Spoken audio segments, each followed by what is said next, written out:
I'm not really sure where this video is going to go, but I was planning on doing it on horoscopes and how the idea of a daily horoscope is completely false.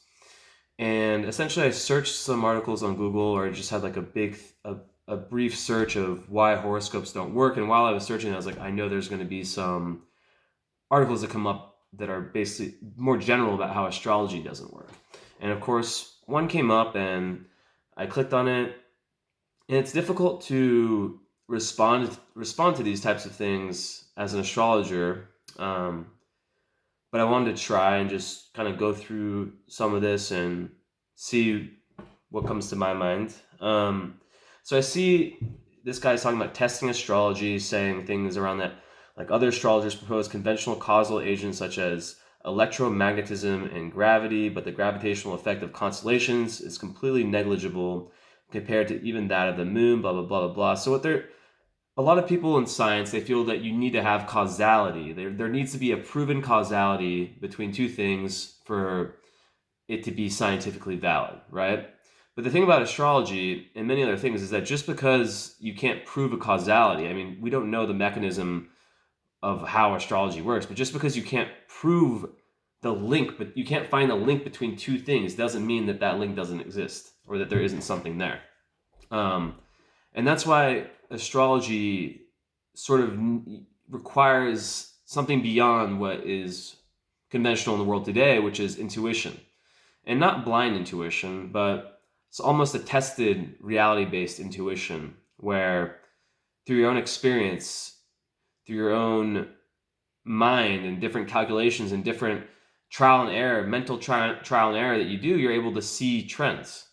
The amount of trends I've seen in charts, it's almost predictable. I have it almost down to a science. When I see a chart, I can just say a bunch of stuff. I've never met the person, and sure as hell, I get responses back from that person being like, pretty much everything you said was correct. It happens about every reading I do. If I'm off, it happens. But the thing about a birth chart is that it's all probability, right? So this article talks about how, which is very true, you can have, one of my good childhood friends, still a current friend, is a twin, and he's way different than his twin sister. Obviously, they were born like seconds apart, minutes apart, whatever, however it works.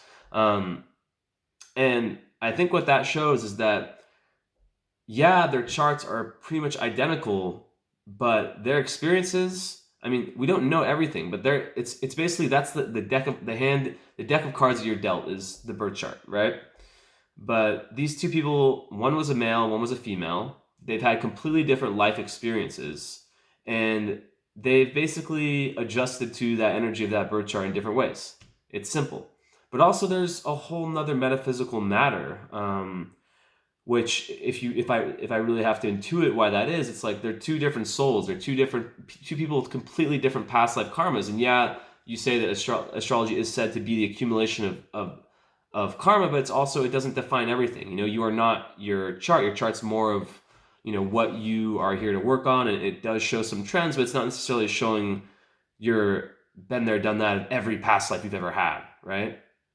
In a lot of Indian traditions, it's said that you're working on the karma of maybe a handful of incarnations in this current lifetime compared to like a vast ocean full that you've likely had, right? So that's, these are some arguments. That's one thing I wanted to say.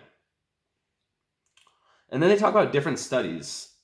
um, and I think really, it's pinpointing, it's making astrology seem naive and seem like it's so subjective. It's saying the results were clear. I'm not going to go into like the experiment. The results were clear. The astrologers' guesses were no better than chance. And even when the astrologers were very confident that they had made a match correctly, results were still no better than chance. Or as this guy put it himself, astrologers are wrong. It's true that there can be this sort of this can be seen with bad astrologers, people who are just very, very like, you're going to have a good day, or you're going to be smart, or you're going to be, they kind of, people who aren't good at their craft can create statements that can always be interpreted as being true, like really big, like this year is going to be filled with tons of mystery and intrigue. And it's like, there's no way you're gonna be wrong. But if you really break it down, and you have a good astrologer, there can be quite some detail. Now, there's also like different people in my life have said, if psychics and astrologers were all correct, why would they not win the lotto? Why would they not be millionaires? Well, if you subscribe to the idea that astrology and all this, everything mystical is correct, you would think that's created by a god, a morally high god that would not give these skills to be able, if these skills were gifted to someone, these gifts, you could call them more than skills, I don't think that these people would have the morals or the character to want to use them for that type of gain, and they probably would have never got them in the first place if in past incarnations they used them for these types of reasons, or they'd be stripped very quickly. Personally, that's why I made like a huge reduction in my own prices, and why sometimes I'm a bit like weirded out when I see. I agree with astrology. I'm not going to go down this rabbit hole, but like when I see astrologers charging ridiculous prices for readings, and then I see like some of the best astrologers I've ever met charging, a modest amount, and it's because of that. I believe that you get stripped of these gifts if you use them in that type of way. So in essence, I mean, I don't call myself a psychic at all. I couldn't figure out the lotto. I couldn't figure that out, but I can look at someone's birth chart and have a good idea of how they are as a person. I can make some educated, I don't want to say guesses, but assumptions. But in the end, it's not a science that's direct like that. There's going to be some times when I'm wrong. There's going to be some times where I see a chart and I'm like, okay, there's a likelihood that this person with this configuration had these types of experiences, but maybe they had a certain willpower that wasn't shown in this chart. Maybe they had a grandmother or like a uncle that really cared for them earlier in their life, or something like that happened in their experience, in their free will, or in their karma that's not necessarily shown in the chart in a way I can see, that helped them with that. So there's a lot that the chart shows, but you kind of have to understand that this is, I can say as many times, like this is like the hand you were dealt. But then as life progresses, that's when predictive astrology takes over, and that's when it's hard to pin down. You can like see. I was watching this Michael Jordan documentary. I'm not going to go into that, but I saw Dennis Rodman, who's like the guy. They had an episode about him. He's just a very, very out there, eccentric kind of guy with all these different color hair. And you look at him, I'd be like, man, he's probably like a triple Aquarius or something with Pisces. And the guy's all Earth. And they showed him in his like rookie season when he was like just coming into the NBA, and he was way more just like, I mean, he always had like kind of a craziness to him, but it was way more hidden. He's way more. I saw a lot. Like if I would have seen that guy's chart when he was a rookie, I'd be like, yeah, that makes sense. All that Earth energy makes sense. But then, after he starts to develop that really eccentric personality, you're like, damn, you don't really see it anymore. And that kind of just shows how things develop, and you can get further away from your natural birth chart. Conditioning, different things that you learn, different influences in your life, if it's society or just people you meet, these can shape you and make you and really, really change you profoundly. So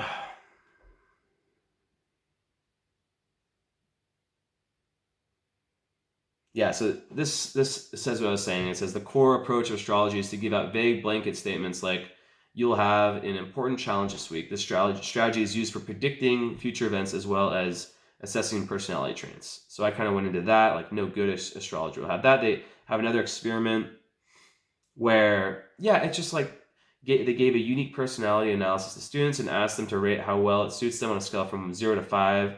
By now you probably guessed what happened. All the students received the same personality analysis and all of them thought it suited them. Even better, 4 created the personality analysis from various horoscopes. The average rating that students gave the assessment was 4.26 out of 5. In other words, students found the assessments to be 85% accurate, even though they were all blanket statements.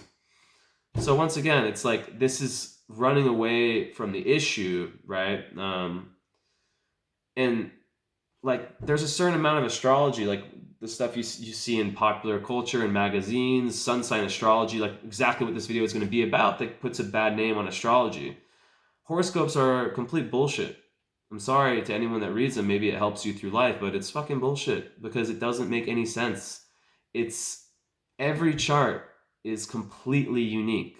Even if you're an Aries sun or a Pisces ascendant, or even if you have both Aries, because some of them have like they're like saying like if your rising or your sun sign is in Aries, this is for you. Even if you're like a double Aries or a double Leo, whatever, it's like what if you have Pluto opposite your sun or Pluto square your sun? And then what if you have all of your other planets in Cancer?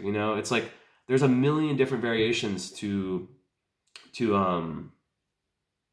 someone's birth chart.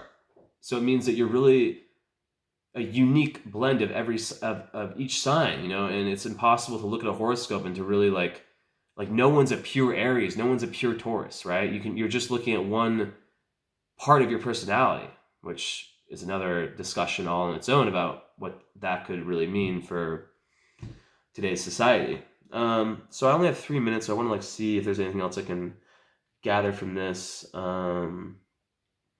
Yeah, they talk about Gokulan, who's an astrologer who actually, they're not talking in this article about how he was an astrologer who was trying to like prove astrology wrong through studies, but he ended up proving it to be scientifically valid because he actually showed, I forget this guy's deal, he's French, I think, and he was just conducting a lot of studies, and he ended up actually showing how there is a correlation. This is what I have in my hand, by the way, if anyone's interested. Sometimes I just grab these.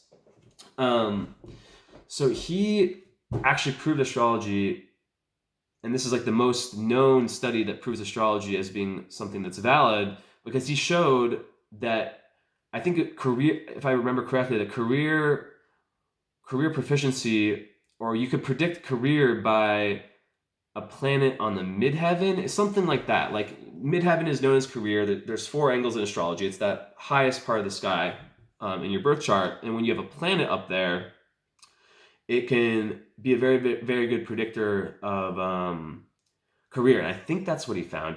It's something like that. So it's not, if that's a little bit off, it's not gonna be a big thing. But yeah, I feel like people get really scared. Kind of my final remarks is that they get really scared, especially scientists, when there's something they can't prove that might jeopardize their beliefs. And people are generally lazy. A lot of people are generally lazy. Sorry for my bleak remarks, but people are generally lazy, and they don't want to have to, and stubborn, and they don't want to have to reshuffle and revamp their life around new beliefs. And they're happier to just stay. Maybe 90% of people are happier to just stay in this place of non-truth, even as long as it means that they don't have to completely revamp their life around these new beliefs. And it's a rare type of person who is open-minded, who's intellectually curious enough to essentially zoom out from where the modern world is in science. I mean, you can even look at different inventions and how that, like in the last like few thousands of years in modern history, and how that's